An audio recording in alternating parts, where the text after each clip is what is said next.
vamos a retomar el tema del título 42 que ha generado expectativa precisamente en la frontera entre México y Estados Unidos. Recordemos que incluso previo al 11 de mayo, las autoridades estadounidenses han enviado un contingente de 1.500 elementos de la guardia de aquel país con el fin de evitar el paso de migrantes de manera irregular. Vamos a conocer detalles con nuestro compañero Jorge Agobián de La Voz de América. Jorge, buenos días. ¿Cuál es el panorama que se puede observar en estos momentos en la frontera? Adelante. Así es, depende del lugar de la frontera donde te encuentres. Nos encontramos en este momento nosotros en El Paso, Texas.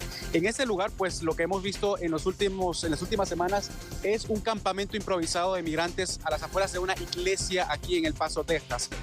Se estima que hay entre 1.300 y 2.000 migrantes acampando aquí afuera. La mayoría de ellos son venezolanos. Pero a lo largo de la frontera sur, lo que se ha visto es una llegada de un mayor número de migrantes, la mayoría de ellos también procedentes de Venezuela, seguidos de Colombia, Ecuador y de Guatemala, según datos de la patrulla fronteriza y el Departamento de Seguridad Nacional. Y esto ocurre a días de la...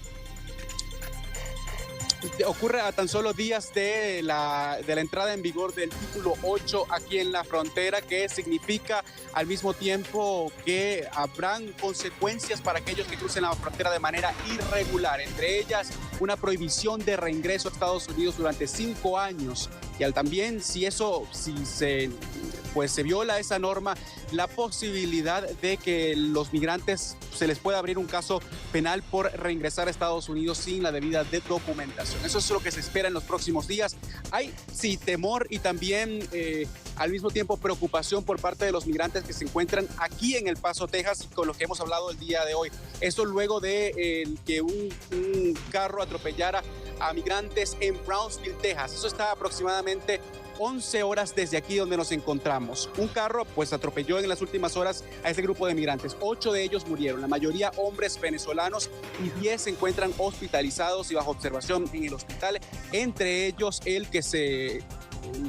supuesto sospechoso de haber atropellado a estos migrantes. Ese temor y esa preocupación entre el grupo de migrantes venezolanos acá pues se debe a eso mismo, que la mayoría de esos migrantes atropellados y que perdieron la vida en este suceso son de ese mismo país y se encuentran aquí tratando de ingresar de manera irregular al país. Muchos de ellos sí obtuvieron una cita para ingresar al país y se encuentran acampando acá a la espera de movilizarse a otro lugar. Pero lo que podría cambiar lo que va a cambiar a partir del próximo jueves es que habrá un proceso acelerado de deportación con consecuencias para aquellos que crucen la frontera de manera irregular, y pues es también el temor que tienen los migrantes que se encuentran en este campamento improvisado.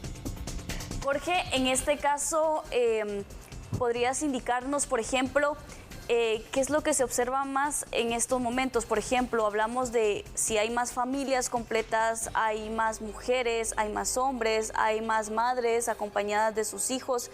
¿Qué tipo de escenario es el que más se logra observar en estos momentos en la frontera?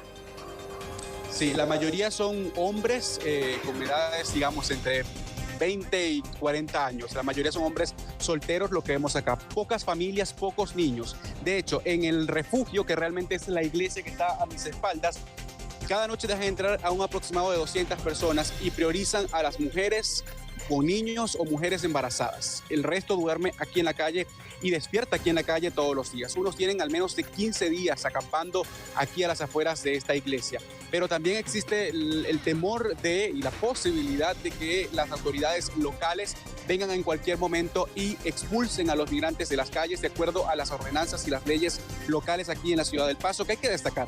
Declaró el estado de emergencia a partir del pasado 1 de mayo, por lo que se espera sea un aumento considerable en la llegada de migrantes aquí a la frontera, y en lo que el propio Departamento de Seguridad Nacional, su portavoz, el secretario Alejandro Mayorkas, decía que podría complicar, que sería un proceso extremadamente retador el que estarían viviendo la patrulla fronteriza una vez se levante el título 42, esta norma durante la pandemia por seguridad o salud pública, y que a partir de ahora comience a regirse lo que es la ley de larga data de Estados Unidos, conocida como el título 8. Ahora, datos de toda la frontera. Hemos estado en McAllen y en Brownsville en los pasados días.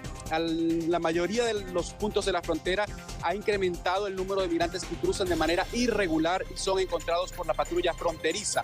La mayoría son deportados. De hecho, presenciamos el pasado viernes en el puente de Brownsville como un grupo de al menos 120 migrantes venezolanos era deportado en menos de 24 horas luego de haber cruzado a Estados Unidos. También presenciamos el vuelo de repatriación de guatemaltecos el pasado viernes. 133 guatemaltecos que ingresaron a Estados Unidos de manera irregular y fueron enviados de regreso a su país en este vuelo. Y eso es lo que según las autoridades va a ocurrir a partir de ahora, a partir del 11 de mayo.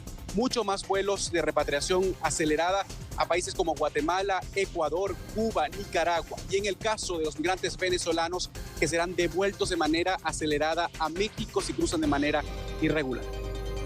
Muchísimas gracias, Jorge Agobián de La Voz de América, por este reporte completo que nos envía desde la frontera entre México y Estados Unidos, en donde ya existe la expectativa de qué ocurrirá a partir del 11 de mayo. Más adelante estaremos ampliando este tema y, por supuesto, actualizando de cómo se encuentra el flujo migratorio en estos puntos con todos nuestros enviados especiales.